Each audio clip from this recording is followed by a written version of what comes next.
September 26 naman po, araw na Biyernes, si Dragon ang kailangan mag-ingat, north na direksyon ang kailangang iwasan. Andyan na sa screen ninyo yung mga masuswerteng oras. Maswerteng araw na ito para sa kasalan o pagpapakasal, marriage and engagement ay maswerte, pag-aalin ng sakripisyo, pagdodonate at pagkakawang gawa ay maswerte sa araw na ito. House cleaning ay maswerte rin sa araw na ito. Pagta-travel ay maswerte rin sa araw na ito. Pagde-decorate ng inyong tahanan, paglalagay ng mga pampaswerte ay maswerte rin sa araw na ito.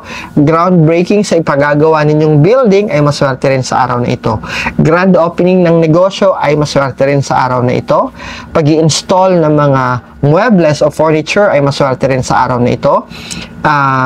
Having a doctor's appointment, okay? Pagpapa-check up or laboratory check up at pakikipagkita for consultation with your doctor is maswerte sa araw na ito.